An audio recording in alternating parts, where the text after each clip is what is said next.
Tomás Castillo. ¿Cuáles son los principales desafíos y oportunidades que enfrentan las personas con diversidad funcional para encontrar un empleo en una zona rural de España?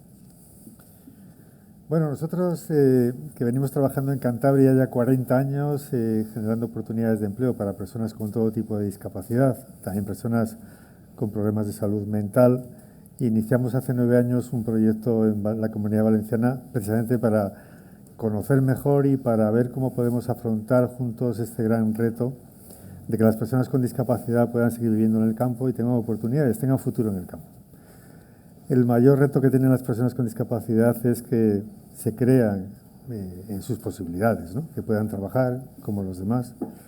Muchas veces las familias mismas no creen que sus hijos, sus hijas, sobre todo las mujeres, puedan realizar actividades laborales. Nosotros hemos creado en Cantabria más de 2.000 empleos para personas con discapacidad y nos parecía que en el campo iba a ser mucho más sencillo, la verdad. Nos hemos encontrado con una realidad muy cruda para las personas que en sus familias, en sus entornos, solamente se les ve como personas que pueden ser cuidadas, que pueden ser atendidas en centros, pero no como personas que pueden aportar, pueden contribuir con su trabajo, también con su talento al desarrollo rural. Y esto es el gran reto que tenemos, demostrar que las personas con discapacidad también pueden contribuir a los retos que tenemos. Y uno de los grandes retos, nosotros nos hicimos con una finca de 412 hectáreas, no era una parcela cualquiera, con gran extensión de bosque, pero también con viñedos abandonados, con olivos abandonados, con toda la huerta abandonada, con todo el regadío abandonado, sin luz eléctrica, sin acceso a agua potable, sin internet. Eso es la España abandonada, realmente, ¿no? Y cómo podemos, con las capacidades de las personas, que es lo que AMICA viene poniendo en valor, que todos tenemos capacidades y podemos contribuir al desarrollo del conjunto de la sociedad, pues cómo podemos descubrir las capacidades de las personas también en las actividades de la recuperación de actividades agropecuarias tradicionales y contribuir a algo que aquí aún no se ha hablado, pero me parece que es esencial para el futuro del campo, el cambio climático. No hay futuro para el campo ni para las ciudades si no afrontamos conjuntamente el gran reto del calentamiento global, de la sequía que estamos padeciendo, que el campo es el que más se lo está sufriendo y también el que puede aportar las grandes soluciones, ¿verdad? La propia naturaleza y demás. Y ahí es donde pensamos nosotros que hay una enorme requerimiento, hay una enorme oportunidad también de generar futuro, de generar empleo, de generar futuro para todas las personas y como lo nuestro es la discapacidad, pues también para las personas con discapacidad. ¿Cómo son estos empleos, Tomás? ¿Qué tipo de empleos son? Pues los empleos son recuperar los viñedos y producir vino, recuperar los olivos y producir aceite ecológico de altísima calidad. Los empleos son desbrozar el monte, lograr extraer del monte también la riqueza que existe, que tiene, incluso la energética, recuperar las actividades de mantenimiento del lugar, ¿no? Nosotros tratamos en el proyecto del Campus Diversia, pues también que convertir aquello en un lugar de encuentro, un lugar en el que todos podamos disfrutar de la naturaleza, en el que podamos realizar encuentros como este, pero en el medio rural, en contacto con la naturaleza. Necesitamos digitalizar el campo, que no nos obligue a estar 24 horas allí, sino que podamos tener control sobre el territorio. Y estas actividades de digitalización creo que nos van a aportar un futuro, una nueva era, digamos, para el campo español, en la medida que podamos controlar el territorio, controlar los animales, como se decía antes, pero también los riesgos de incendio, los cambios de temperatura, los riesgos de tormentas secas, todo esto que supone pues, tener datos que nos permita no depender del tiempo que hace, no depender de las fechas en las que hay que plantar, sino de la evolución, ¿no? De los cambios que se están produciendo tan dramáticos que nos está cambiando completamente las fechas de las cosechas, por ejemplo. Y esto, la digitalización, incluso la inteligencia artificial, la tenemos que saber aplicar, ¿no?, a las actividades agropecuarias, porque tenemos que trabajar de forma predictiva, tenemos que trabajar de una forma mucho más técnica que la intuitiva, que ha sido con la que hemos trabajado durante milenios en el campo, ¿no? Me gustaría preguntarle a Óscar Hernando cómo ayudan las redes de apoyo social y profesional en las zonas rurales a la integración laboral de los inmigrantes, como hemos hablado, y de otros colectivos vulnerables. Muchas gracias a la Fundación Mausa Miguel, a Cruz Roja, por dejarnos a las personas que vivimos y trabajamos en el medio rural a venir a Madrid a contar cosas del medio rural. Yo soy el responsable de empleo y formación de ACCEN en Castilla-La Mancha. Nuestra organización desde siempre ha apostado por incorporar sus dispositivos en los medios rurales en los que nos han podido dejar un espacio lo suficientemente grande para montar centros de acogida. Y respondiendo un poco a tu pregunta primera, sí que es fundamental, lo han dicho antes los compañeros, que además les felicito por esa tranquilidad reivindicativa que han tenido y que me ha hecho además incluso arremangarme para seguir con esa reivindicación. A ver, es fundamental.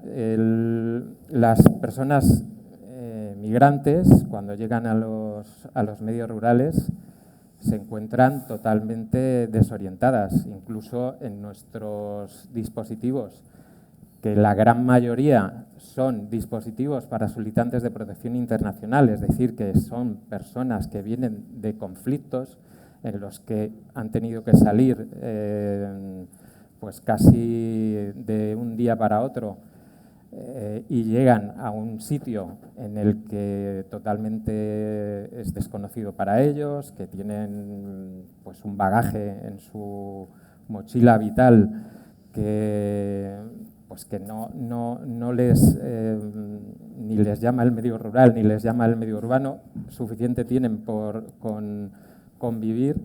Entonces, todo lo que es el apoyo, la estructura que se pueda montar en el medio rural a través de organizaciones como la nuestra y todo lo que es la cooperación con otras entidades, tanto públicas como asociaciones, pues es vital. Nosotros allí en Sigüenza, que es donde resido yo, si no hubiera sido por la población migrante, ya haya venido por el centro que tenemos allí o por otros medios, ahora mismo Sigüenza no sería la misma. Estamos hablando que el 25% de la población de Sigüenza es población migrante. Estamos hablando que hay 52 nacionalidades, que eso aporta una riqueza muy importante a la comunidad. Estamos hablando que en la edad activa estamos hablando de 2 de cada 4 son personas migrantes y en la comunidad educativa estamos hablando que 3 de cada 5 son niños migrantes. Es decir, ahora mismo el mantenimiento de la población pasa por la población migrante y a esa población migrante hay que, entre todos, pues darle el suficiente apoyo para que puedan echar raíces y se puedan quedar con nosotros. Óscar, vamos a hablar en concreto, algún modelo de éxito, digamos, de los que tú conoces, de los que tú estás en contacto con ellos. En cuestión de formación y empleo o de inserción laboral, uno de los modelos más básicos que ahora mismo se están poniendo, creo que en el primer lugar en los temas de formación, es la formación dual. O sea, todo lo que se haga con formación dual, es decir, contar con alumnos, empresas y entidades de formación es un éxito que va a garantizar que las inserciones se hagan de mejor manera, porque además esos programas, muchos de los que estamos aquí, que trabajamos en entidades, ya los conocemos, que es yo me formo, certificado profesional o cualquier acción formativa, y tengo empresas donde puedo hacer durante un periodo un trabajo efectivo, ganando experiencia, ganando otro tipo de habilidades, y luego a partir de ahí ya entro o en la misma empresa donde hago o en otras empresas con otro bagaje, con una formación, con una experiencia.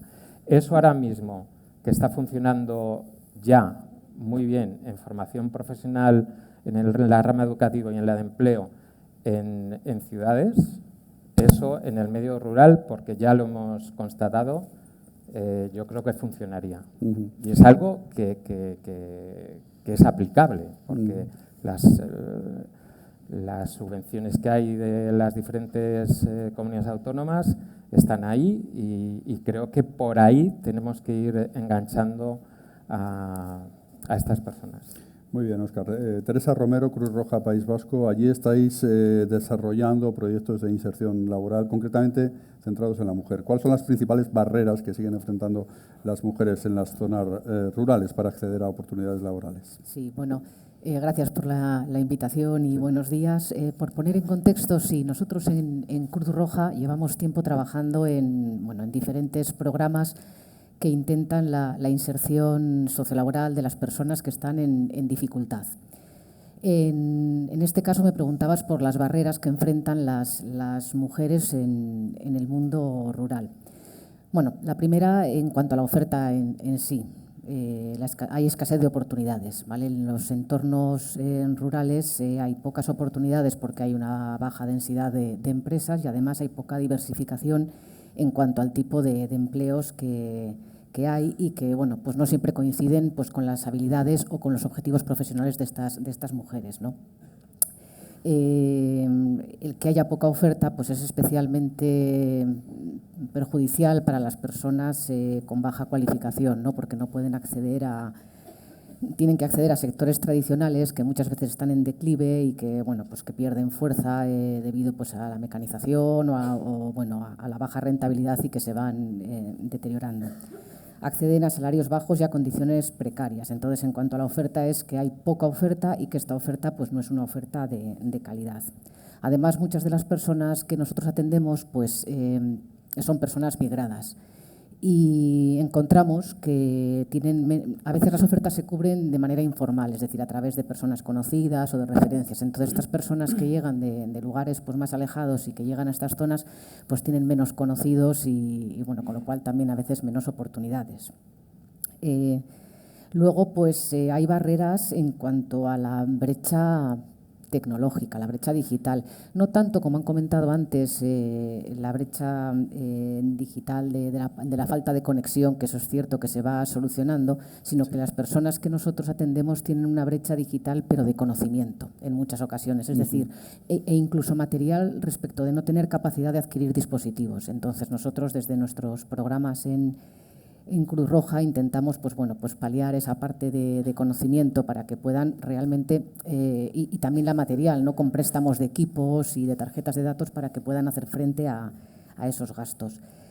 En el caso de las personas migradas, el idioma a veces es una barrera para acceder a un empleo o a una oportunidad laboral. A veces llegan personas de puntos pues alejados y pues lleva un tiempo que la persona pueda desenvolverse de una forma adecuada en nuestro idioma como para insertarse.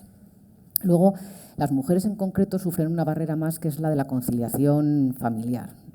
Pues el reparto desigual de las tareas, pues la carga de tener que cuidar además en su propia familia a niños o a mayores, la falta de servicios esenciales que a veces en las zonas rurales, pues como que no hay guarderías o que no hay este tipo de dispositivos, y la falta de apoyo social. Nosotros en nuestros proyectos nos hemos encontrado muchas veces con mujeres pues desmotivadas y mujeres que sufrían cierto aislamiento cuando habían llegado a estas zonas.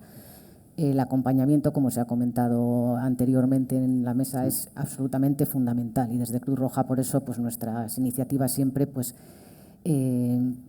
ponen a la persona en el centro y realizamos un acompañamiento pues muy específico, ¿no? muy individualizado. Esas serían las barreras. Me gustaría preguntarle también, Teresa, cómo ha cambiado este paradigma de la mujer rural en los últimos años y hasta qué punto ha cambiado. Haciendo una entrevista en mi programa hace no demasiado tiempo me decían, hemos pasado de la mujer de negro a la superwoman rural que llega allí con un montón de proyectos y tal. Pero ¿cuál es realmente el punto real en el que se encuentra en este momento la mujer rural y qué empleos están asociados a la mujer rural? Bueno, yo puedo contaros en relación no tanto a esa superwoman, sino a las, muchas veces son superwoman, pero no esa mujer que nos estamos imaginando. Un poco idealizada, no y un idealizada, poco... sino que son personas pues muy valientes y muy capaces, pero que llegan con dificultades, claro, a estas zonas, ¿no? ¿En qué empleos ha cambiado? Sí, está cambiando, claro que está cambiando, de esa mujer de negro que existía, que no había. Siguen existiendo prejuicios respecto de la labor de la mujer en estas zonas, en el campo, y van cambiando, yo creo que muy poco a poco. Los cambios siempre se aceleran más en las grandes urbes, y en los sectores tradicionales yo creo que cuesta más que se lleven a cabo. Me preguntabas por los empleos. Bueno, por los empleos, tradicionalmente el sector primario, agricultura, ganadería y pesca han sido los que realmente han ido acogiendo, pero los salarios son bajos, las condiciones son duras y esos sectores muchas veces están en declive. En nuestra zona nos encontramos porque claro, cada territorio tiene sus peculiaridades, ¿no? Con algunas empresas de transformación de alimentos o de madera, y bueno, los empleos a los que se pueden acceder pues tienen que ver con ser peón en esas industrias, y también algunos empleos de limpieza en las plantas. Y luego tradicionalmente hostelería y servicios, hostelería y comercio, pero bueno, claro, con pocas oportunidades porque no hay muchas, son núcleos pequeños que no tienen tantísimos sitios, ¿no? Y finalmente la economía de los cuidados. En el plano formal, y también aquí entra la problemática de la economía informal, en que son trabajos que las mujeres igual migrantes llegan y están realizando no siempre en las mejores condiciones. María, ¿qué iniciativas y qué estrategias están funcionando para promover la igualdad de género y mejorar la igualdad de oportunidades también en el mundo rural referidas a las mujeres? Pues bueno, cuando hablamos del mundo rural, lo primero que nos viene a la cabeza es el mundo agrícola, ¿no? El agrícola, el ganadero y la parte de agricultura, etcétera. Entonces, para nosotras una de las cosas que fomentamos muchísimo y que apoyamos a todas las mujeres que vienen a solicitarnos información, por ejemplo, es la ley de titularidad compartida. Ajá. O sea, esas mujeres que tradicionalmente siempre han acompañado a sus maridos, a sus parejas, ¿no? Incluso a padres, a dedicarse dentro del sector agrario, de trabajar como están trabajando incluso ellos, ¿no? Y ocuparse muchas veces de funciones agrarias y agrícolas. Sí.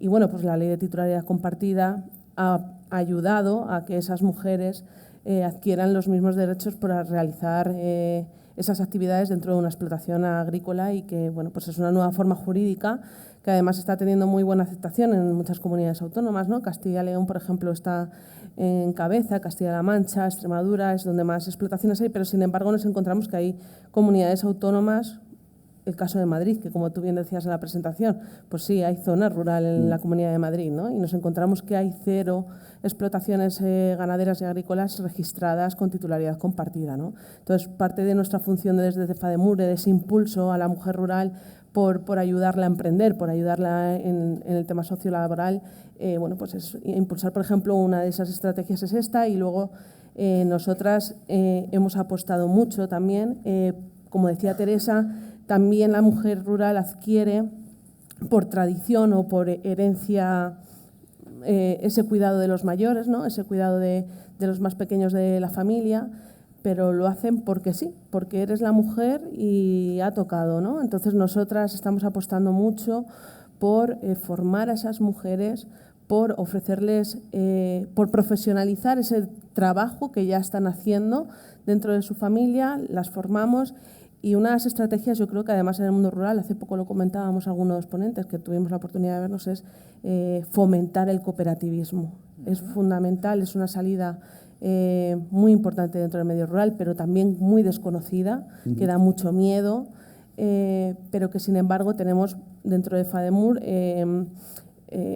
ejemplos de éxito de cooperativas de mujeres rurales, de cooperativas de servicio de proximidad, pues que están ofreciendo los trabajos que tradicionalmente y por herencia realizaban en su casa, pero que de una manera profesional ha sido una salida laboral y que además ayuda mucho al territorio en el que ellas se mueven, ¿no?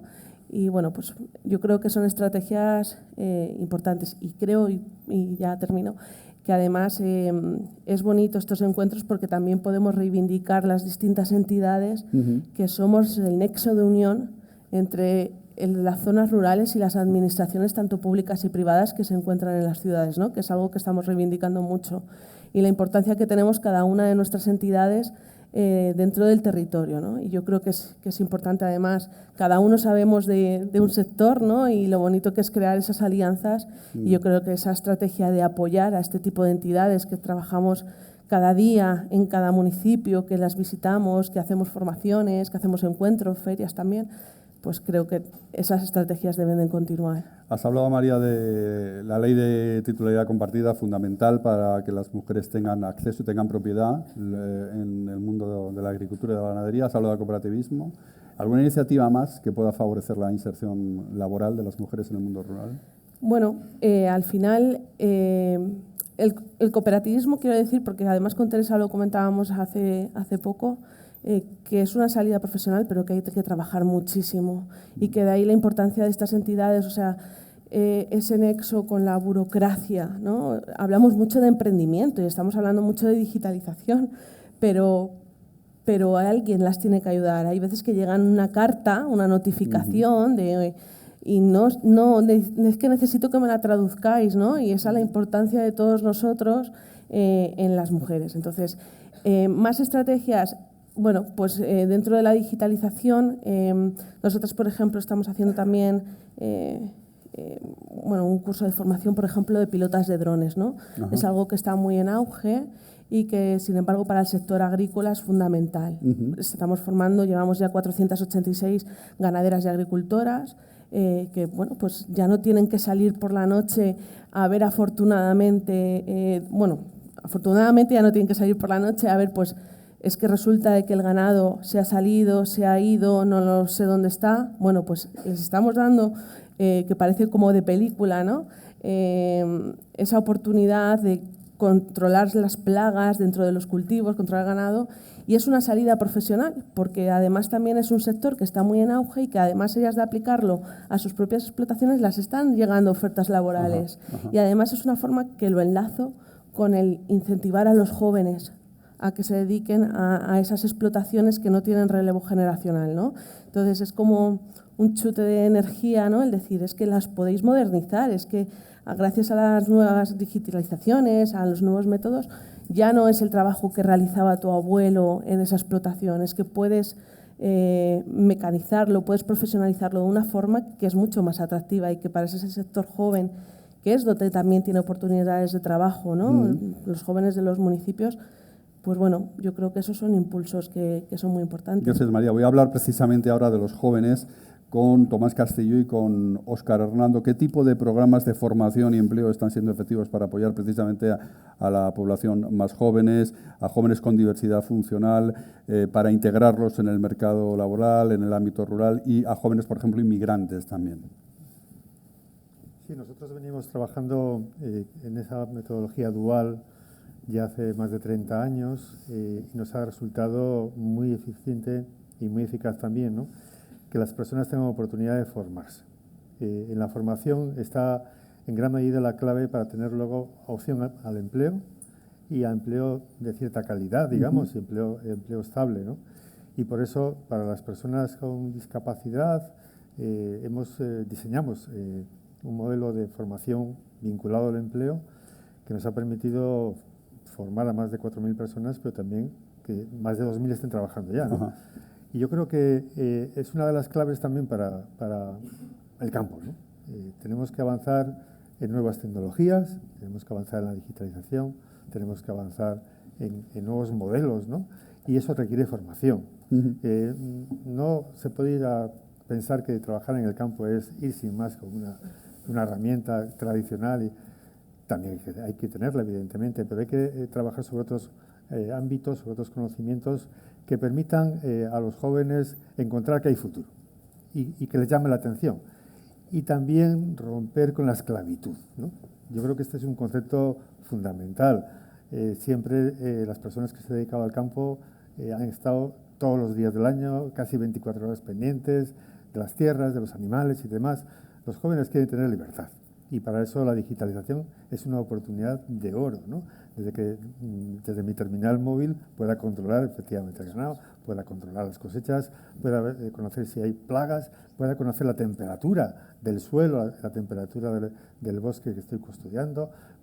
Y esto es un concepto completamente nuevo, ¿no? Yo creo que en ese sentido la formación sobre la práctica, esto da buenos resultados, el que las personas tengan una oportunidad de aprender sobre la práctica y también de que tras el aprendizaje hay un empleo.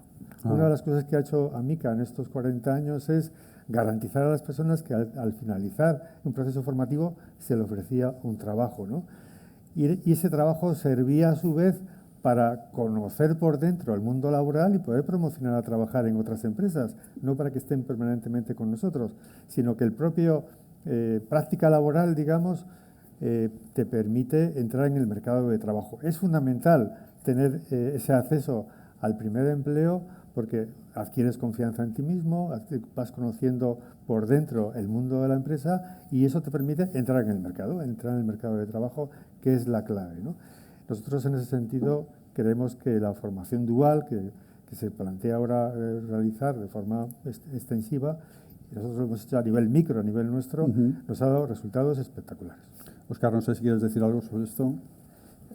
A ver, cualquier formación que venga al medio rural tiene que ser aceptada. Ahora, por ejemplo, tenemos con Fundación Mausa Miguel y Fundación Mafre un bonito proyecto de formar a personas en la actividad hostelera en el medio rural, en la provincia de Guadalajara y en la provincia de Toledo, y estamos viendo que toda aquella persona que se forma tiene muchísimas más oportunidades de encontrar un trabajo y que las empresas cada vez están más aceptando a ese tipo de persona que tiene la capacidad y la oportunidad de formarse.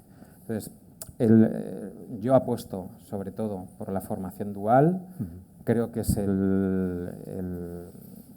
ahora mismo es la mejor herramienta que puede tener una persona para poder insertarse laboralmente sin tener un conocimiento previo de lo que es el sistema formativo o el sistema económico de un territorio, pero no nos podemos quedar ahí, ¿vale? El tema de la formación y todo el apoyo que tenemos que dar a luego la inserción, hablando con empresarios, hablando con otras entidades, tiene que dar paso a una mayor inversión en recursos. O sea, cogiendo las palabras que decía Jesús Ortega antes, tenemos que reivindicar que en las poblaciones rurales lleguen más recursos para que esas personas que apuestan o que vienen al medio rural, además de tener un empleo, puedan tener otro tipo de servicios para poder construir una vida mejor, con más oportunidades y que además les favorezca en desarrollar su vida familiarmente, etcétera, etcétera. Y por último, a mí me ha gustado mucho lo que decían desde Fundación Arraigo, que es el tema de las alianzas. Si en el ámbito empresarial o en el ámbito más urbano es muy importante y además hay gente experta en crear esas alianzas, en el medio rural eso es casi debería ser obligatorio, crear esas alianzas. Y ahí, por ejemplo, los grupos de acción local juegan un un papel muy importante y entidades como la nuestra y como otras que son y están acostumbrados a trabajar en ese rango de juntarnos en una mesa y compartir y crear y apostar por algo, ¿no? Entonces, Teresa, cuando se junta la condición de joven con la condición de mujer, ¿qué mensaje podemos lanzar? Hablando del medio rural. En el medio rural. Bueno, las mujeres jóvenes, yo creo que ahí, tanto si la búsqueda de empleo va a ser por cuenta ajena como si van a realizar una labor de emprendimiento, creo que es básico dos cosas: formación y acompañamiento. Formación. Y en la formación, aparte de los programas de conocimientos duales, creo que el aprender competencias digitales es básico y elemental. Competencias digitales para la vida diaria y competencias digitales para la búsqueda de empleo. Para poder después acceder a herramientas pues como las que, por ejemplo, se ha comentado al inicio de la sesión de Cruz Roja, ese multicanal en el que pueden encontrar píldoras formativas que les ayuden.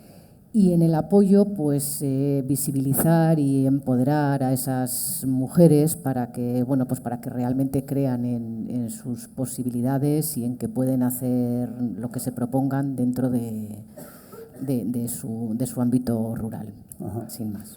María, ¿en qué sentido la digitalización, todo este entorno en el que cada vez nos movemos más, está favoreciendo la inserción laboral, las oportunidades para los jóvenes en el mundo rural? Bueno, ya hemos dado ejemplos, ¿no? De cómo el introducir nuevas formas de digitalización o ahora con la inteligencia artificial, ¿no? De repente aparecen estos conceptos que creemos todos que los sabemos utilizar o manejar y no. Entonces, todos esos conocimientos hay que acercarlos además a los territorios. Y bueno, pues los jóvenes estamos viendo cómo gracias a la digitalización tienen acceso online a mucha más formación, a formación que no alcanzan desde ese territorio, ¿no? Porque yo sí que me gustaría hacer una reivindicación que es las formaciones que se están implantando sobre todo en los centros educativos más cercanos a las zonas rurales y que muchas veces no tienen nada que ver con las posibilidades laborales que hay en esos territorios, ¿no? Y nosotras, hace poco con el inicio de curso hacíamos esa reivindicación. Vamos a centrarnos en las posibilidades que tienen los jóvenes dentro del territorio y vamos a formarlos para ello, porque es donde están las oportunidades de trabajo y además no vamos a conseguir que se queden, que no se tengan que ir, ¿no? Entonces, la digitalización, el tener acceso a esas fuentes de formación, aquello que no encuentran, que es, pues como todos los jóvenes tienen muchas inquietudes, ¿no? Gracias a ello pues se puede. Y me gustaría contaros además un ejemplo, por ejemplo, con lo de los drones. En Galicia hubo una mujer que formamos y entonces su hijo se enteró que su madre estaba haciendo esa formación y le llamó la atención. Entonces cuando acabó, pues ella estaba con el dron y le dijo a su hijo, pues te quiero acompañar. Claro, algo que antes no hacía, pues porque le parecía un aburrimiento, porque me canso, porque tal, lo veía atractivo, ¿no? Y eso es un pequeño ejemplo de lo que se puede conseguir aplicando bien las nuevas tecnologías al campo. Que de repente un niño que no quería saber nada le llame la atención, que es un pequeño ejemplo, ¿no? Y de lo que se puede conseguir llevando pues esas nuevas tecnologías, esa inteligencia artificial, ¿no? Que ahora, por ejemplo, las mujeres mucho nos demandan formación sobre inteligencia. Es que oigo hablar de ello, pero no sé cómo aplicarlo, ¿no? En mis negocios, en mi emprendimiento. Entonces, pues para eso estamos también nosotros, ¿no? Para acercar esas oportunidades y que puedan mejorar. Interesante, lo que han dicho ellos, los cuatro. Tenemos turno ahora para hacer preguntas. Si queréis, por ahí.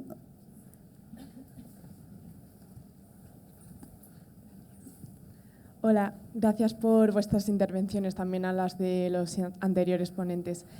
Yo soy Laura, trabajo en la Cátedra de Inmigración de la Universidad Francisco de Vitoria. Tenemos ahora mismo un proyecto que se llama Habita Tierra, en el cual acogemos a familias inmigrantes que están interesadas en formar proyectos de vida en el medio rural. Las intentamos dar un trabajo y acompañarles en su proceso de adaptación. Y bueno, mi pregunta es un poco más filosófica y tiene que ver también con los jóvenes, porque bueno, yo he venido con mi novio Pablo y nosotros llevamos como un tiempo con mucho anhelo de entender qué supone como la vida en el campo, en comunidad, ¿no? Y vemos, sin embargo, que en nuestra generación, ¿no?, siendo nosotros que acabamos de terminar la universidad, hay como mucha, sí, como rechazo o incapacidad de entender que el campo es como una de las partes más humanas del ser humano, ¿no? O sea, que la conexión con la tierra, el entender la dependencia, ¿no?, como con el medio ambiente no se comprende y que culturalmente se incentiva la vida en las ciudades. Entonces, como mi pregunta era sobre todo, ¿cómo venderíais a nuestra generación el bien que supone para el hombre como habitar en el campo y también cuál es el daño que supone que nosotros solo nos dirijamos a las ciudades, ¿no? Porque también o sea, nosotros vemos que las ciudades son fuente de muchos problemas de salud mental, ¿no? Como de mucha ansiedad, de mucho estrés y no se entiende que la vida en el campo sea como una solución a esto. Bueno, gracias.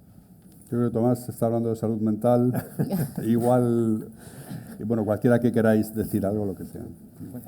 Bueno, en términos de vender, ¿no? Yo creo que efectivamente el campo tiene muchísimas ventajas y tiene mucho futuro. Yo creo que en el campo está en gran medida el futuro de la humanidad, ¿no?, que tiende a vivir en las ciudades, pero las ciudades son responsables del 90% del calentamiento global, nada menos. Y sin el campo esto va a hacer irrespirable las ciudades, ya lo estamos viendo en ciudades como Madrid en los meses de verano. El campo es imprescindible y yo creo que no hemos hablado, no ha dado tiempo de hablar de la oportunidad que ofrece el campo como gran sumidero de CO2, del CO2 que producimos en las ciudades, porque las plantas, sobre todo los árboles, son grandes máquinas que necesitan el CO2 para crecer y podemos potenciar la naturaleza, ayudarla para que absorba el enorme carga de CO2 que estamos emitiendo todos los días con los vehículos, con las fábricas, en nuestras casas, con el consumo de la corriente eléctrica, etc. Y esto supone que efectivamente tenemos muchas oportunidades de futuro. Hay que emprender en el campo, ¿no? Y yo llamaría a la juventud a emprender. Necesitamos emprendedores en el campo. No solamente que haya personas que lo trabajen, sino personas que creen proyectos y personas que aporten ideas de cómo transformar las explotaciones, modernizarlas. ¿Para qué? Pues para que tengamos futuro también, ¿no?, en lo que vamos a crear y que ese futuro contribuya a algo que tampoco hemos podido hablar, que es los Objetivos de Desarrollo Sostenible. Es decir, ya tenemos una agenda que para el 2030 sería imprescindible cumplir para garantizar un siglo XXI sostenible para todos, ¿no?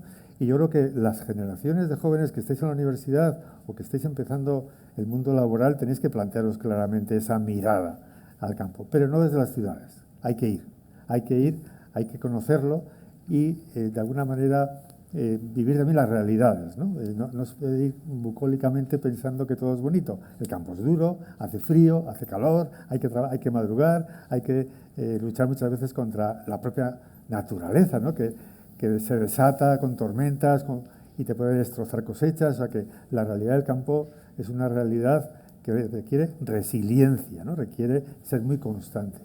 Y yo creo que, y tengo mucha esperanza, ¿no?, mucha ilusión, en que convenzamos efectivamente a generaciones de jóvenes de que hay mucho futuro y que ese futuro además es imprescindible para todos los demás, ¿eh? Si queremos hacer algo con propósito para toda la humanidad, es apostar por el campo.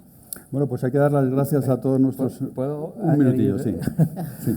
Mira, una de las cosas que yo creo que más importante, además de lo que ha dicho, es cambiar lo que es el paradigma del medio rural. Ahora mismo tú, en tu cabeza, tienes el siguiente paradigma, que es medio rural, dificultad de encontrar empleo, voy a tener escasez de recursos, etcétera, etcétera, ¿vale? Ese mensaje lleva construyéndose desde los años 60, ¿vale? Que es un mensaje de tienes que abandonar tu pueblo porque te tienes que ir a la ciudad, porque si no, no vas a tener oportunidades, etcétera, etcétera. Y eso, en la generación que estás tú, que es la tercera generación, si tus padres son de algún pueblo, de la España rural, pues no se ha quitado de encima. nosotros, todos, muchos de nosotros, de los que vivimos en el medio rural, hemos ido a estudiar a Madrid o a otras ciudades y hemos tenido la oportunidad de volver, ¿vale? Y hemos revertido ese mensaje porque vivimos allí, ¿vale? Y sabemos lo que hay. Entonces, yo sí que te invitaría a tu novio y a ti que tengáis, bueno, pues el coraje suficiente para plantearos el poder vivir en un pueblo y darle a vuestra vida un cambio.